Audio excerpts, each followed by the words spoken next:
Hello friends, welcome back to Sahaj study point. तो friends, आज हम करने जा रहे हैं अपने 61 से लेकर जो है 80 तक क्वेश्चंस। आज के 20 क्वेश्चंस और जो मैंने आपको ये राष्ट्रीय आंदोलन के दिए थे, और इसके बाद जो कल है, कल भी आपको जो है राष्ट्रीय आंदोलन ही तैयार करना है। और मैं बता दूं आपको, जो हमारी ये टेस्ट सीरीज़ है ये लाइव आपको डेली देखने को मिलती है दोपहर को 1 बजे, और इसके बाद हमारी रात को 10 बजे आती है जो टेस्ट सीरीज़ है। और देखिए, जो हमारी माध्यमिक शिक्षा बोर्ड है उसकी हमारी बुक्स हैं 6th क्लास की ज्योग्राफी, 6th 7th 8th की हमारी हिस्ट्री कंप्लीट हो चुकी है, और 9th की हिस्ट्री हमने स्टार्ट कर दी है। उसका पहला चैप्टर कर लिया है, और आज हम उसका पार्ट नंबर 2 करेंगे पहले चैप्टर का। तो फ्रेंड्स, अगर आप लोग चैनल पर नए हो तो प्लीज़ चैनल को सब्सक्राइब करें, ज़्यादा से ज़्यादा लाइक करें, शेयर करें एंड कमेंट करें। तो चलिए फ्रेंड्स, शुरू करते हैं अपना आज का ये जो टेस्ट सीरीज़ है। तो देखिए, 61 नंबर का क्वेश्चन है, विभाजन परिषद का अध्यक्ष कौन था? विभाजन परिषद का अध्यक्ष कौन था? M.A. Jinnah, lord Mountbatten, Jawaharlal Nehru, V.P. Menon.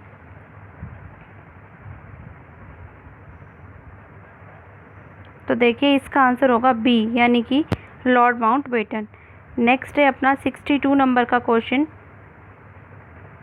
Bharat के राष्ट्रवादी नेताओं ने साइमन कमीशन का बहिष्कार किया था क्योंकि? भारत के राष्ट्रवादी नेताओं ने साइमन कमीशन का बहिष्कार किया था क्योंकि वे समझते थे कि यह मात्र दिखावा है। कमीशन के सभी सदस्य अंग्रेज थे। कमीशन के सदस्य भारत के विरुद्ध धारणाओं वाले थे। वह भारतीयों की मांगों को पूरा नहीं करता था।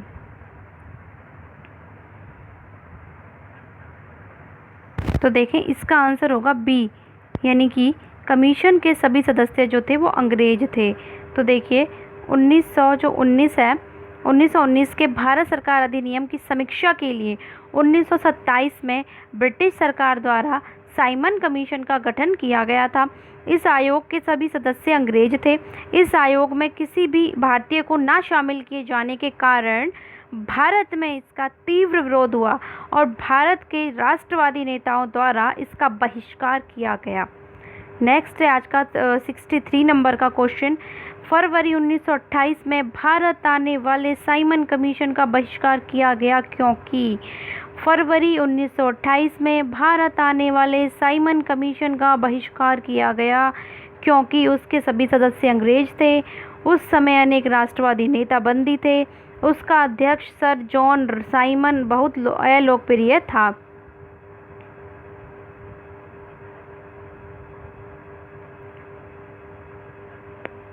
या फिर एक ऑप्शन और है, मॉन्टेग्यू जो चेम्सफोर्ड सुधार है वो असफल हो गए थे।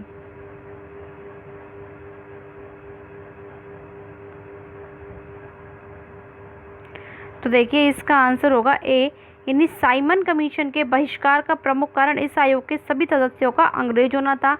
इसी कारण से इसे श्वेत कमीशन भी कहा जाता है। तो ये याद रखना इसमें इम्पोर्टेंट है कि किस कारण से इसे श्वेत कमीशन कहा जाता है। नेक्स्ट चलते हैं अपने 64 क्वेश्चन की ओर, भारत सेवक समाज की स्थापना किसने की? भारत सेवक समाज की स्थापना किसने की? बाल गंगाधर तिलक, गोपाल कृष्ण गोखले, सुरेंद्रनाथ बनर्जी, दादा भाई नौरोजी। तो देखिए, इसका जो आंसर है वो होगा बी, यानी गोपाल कृष्ण गोखले। तो भारत सेवक समाज यानी सर्वेंट ऑफ इंडिया सोसाइटी की स्थापना गोपाल कृष्ण गोखले ने पुणे, महाराष्ट्र में 12 जून 1905 को की थी। नेक्स्ट है आज का 65 question, servants of India society के संस्थापक कौन थे? सर्वेंट्स ऑफ इंडिया सोसाइटी के संस्थापक कौन थे? G.K. Gokhale, M.G. Ranade, B.G. तिलक, विपिन चंद्र पाल।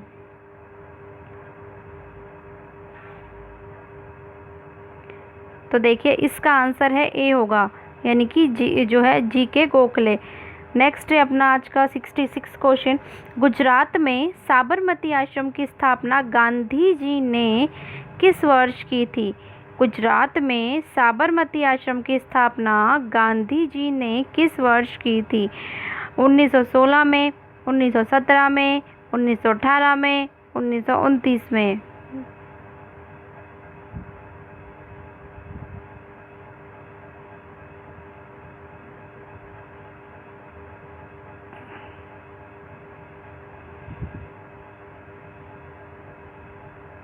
तो देखिए इसका आंसर होगा बी, यानी कि 1917 में। तो गुजरात में साबरमती आश्रम की स्थापना गांधी जी ने 17 जून 1917 ईस्वी में कोचरब नामक स्थान पर की थी। कहाँ पर की थी? कोचरब नामक स्थान पर की थी। गांधी जी ने अपना जो प्रसिद्ध दांडी मार्च है यहीं से प्रारंभ किया था। नेक्स्ट 67 नंबर का क्वेश्चन, कलकत्ता, मद्रास तथा बम्बई में उच्च न्यायालय निम्नलिखित में से किस वायसराय के कार्यकाल के अस्तित्व में आए थे? कलकत्ता, मद्रास, बम्बई में उच्च न्यायालय निम्नलिखित में से किस वायसराय के कार्यकाल में अस्तित्व में आए थे? Warren Hastings, Lord Canning, John Lawrence, Lord Dalhousie. तो देखिए इसका आंसर होगा बी, यानी कि जो है लॉर्ड कैनिंग। तो उच्च न्यायालय अधिनियम 1861 के तहत लॉर्ड कैनिंग के कार्यकाल में जुलाई 1862 को कोलकाता, 14 अगस्त 1862 को बम्बई तथा 15 अगस्त 1862 को मद्रास उच्च न्यायालय की स्थापना हुई। नेक्स्ट है अपना आज का 68 नंबर का क्वेश्चन। तो देखिए कलकत्ता, बम्बई और मद्रास में उच्च न्यायालयों की स्थापना की गई 1935 में, 1919 में, 1892 में या 1861 में?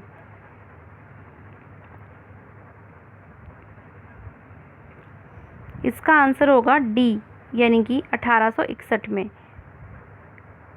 नेक्स्ट 69 क्वेश्चन आज का, दक्षिण भारत में दांडी मार्च का संचालन किसने किया था?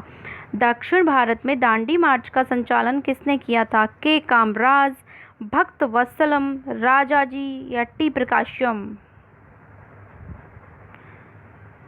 तो फ्रेंड्स इसका आंसर होगा सी, यानी कि राजाजी ने किया था।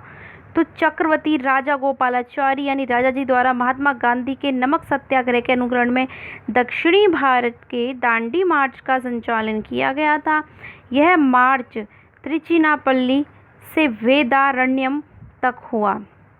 कहाँ से हुआ था ये देखो, तो यह मार्च त्रिचिनापल्ली से लेकर वेदारण्यम तक हुआ था। नेक्स्ट है अपना आज का 70 क्वेश्चन, भारतीय राष्ट्रीय सेना यानी आज़ाद हिंद फौज ने द्वितीय विश्व युद्ध में किसके विरुद्ध युद्ध किया था? Germany, Japan, Italy, great Britain?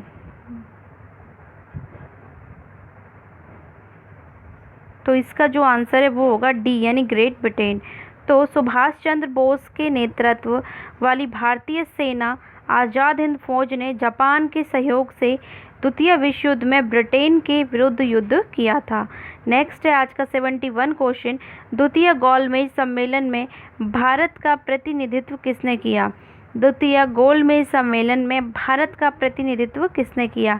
Aruna Asaf Ali, Sucheta Kripalani, Sarojini Naidu, कल्पना जोशी?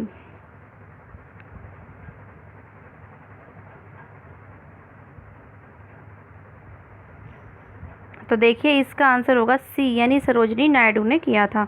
तो द्वितीय गोलमेज सम्मेलन 1931 में कांग्रेस के एकमात्र प्रतिनिधि के रूप में महात्मा गांधी ने भाग लिया था। गांधी जी के साथ ही महादेव देसाई, देवदास गांधी, प्यारेलाल और मीराबेन थी। गांधी जी के निवेदन पर सरकार ने द्वितीय गोलमेज सम्मेलन में मदन मोहन मालवीय तथा सरोजनी नायडू को व्यक्तिगत रूप से भाग लेने के लिए आमंत्रित किया। यद्यपि गांधी जी ने डॉक्टर अंसारी की भी सिफारिश की थी, किंतु सरकार ने इन्हें स्वीकृत नहीं दी, जो है सरकार ने स्वीकृति नहीं दी थी। तो देखिए नेक्स्ट है अपना आज का 72 नंबर का क्वेश्चन, भारत में गरम दल आंदोलन का पिता किसे कहा जाता है? भारत में गरम दलीय आंदोलन का पिता किसको कहा जाता है? मोतीलाल नेहरू, गोपाल कृष्ण गोखले, वल्लभ भाई पटेल, बाल गंगाधर तिलक?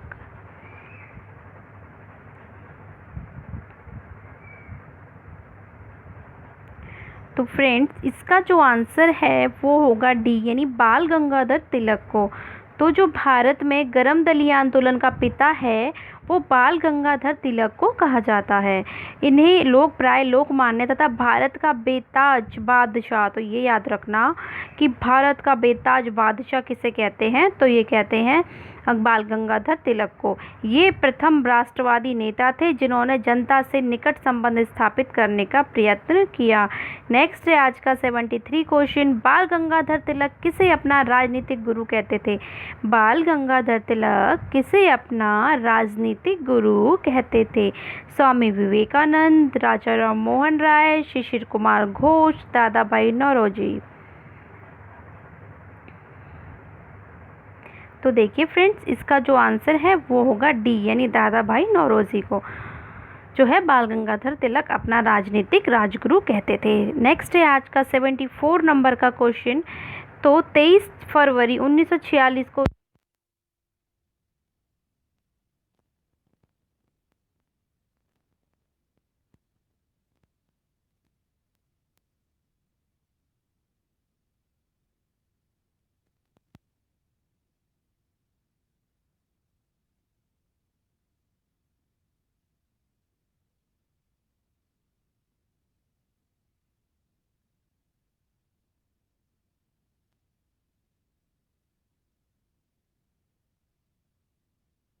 और मोहम्मद अली जिन्ना। तो देखें 23 फरवरी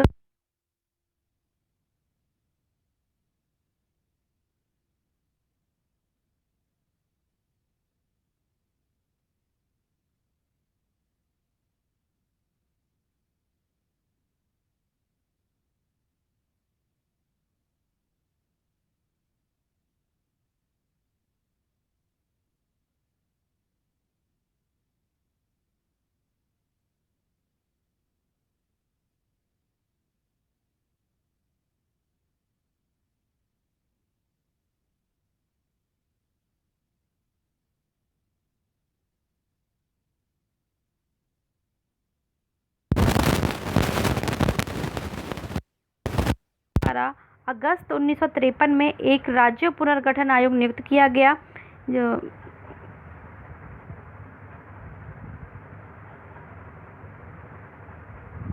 सॉरी फ्रेंड्स, इसकी व्याख्या देखते हैं 70 क्वेश्चन की पहले। तो देखिए, गांधी इरविन समझौता 5 मार्च 1931 सविनय अवज्ञा आंदोलन से संबंध है। इस समझौते की प्रमुख शर्तें इस प्रकार थी। पहली है, सरकार द्वारा सभी अध्यादेशों एवं अपूर्ण अभियोगों के मामलों को वापस लिया जाए। दूसरा है, हिंसात्मक कार्यों में लिप्त अभियुक्तों के अतिरिक्त सभी राजनीतिक कैदियों को मुक्त किया जाए।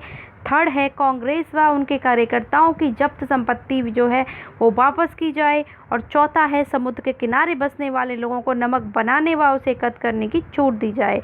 तो आई होप सो आपको ये वाला जो क्वेश्चन है अच्छे से समझ में आ गया होगा, 75 वाला। नेक्स्ट हम चलते हैं आज के 76 क्वेश्चन की ओर। गांधी इरविन समझौते पर हस्ताक्षर कब हुए थे?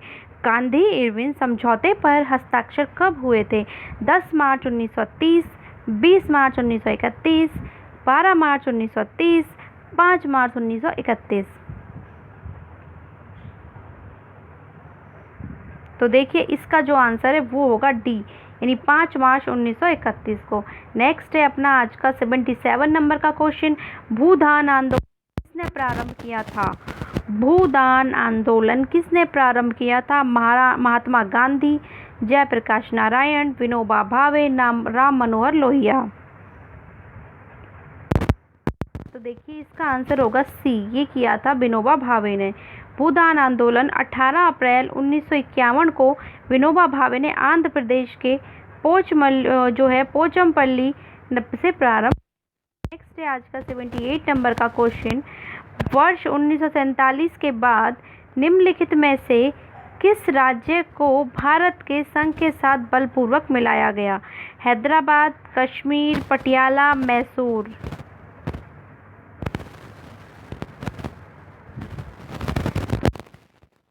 यानी हैदराबाद को।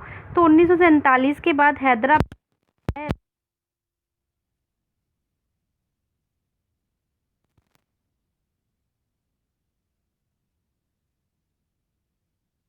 उस राज्य पुनर्गठन आयोग का अध्यक्ष कौन था जिसने भाषाई आधार पर राज्यों का पुनः सीमांकन करने की सिफारिश की थी? फजल अली, सरदार के.एम. पनिकर, एच.एन. कुंजरू या एम.सी. महाजन?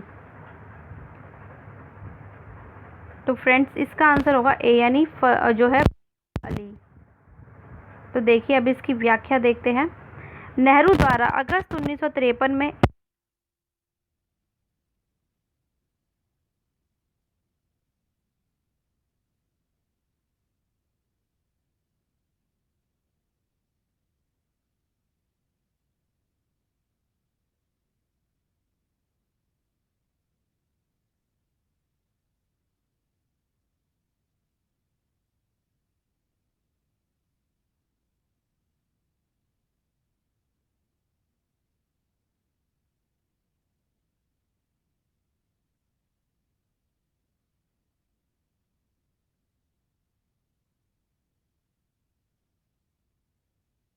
केरल में बनी थी।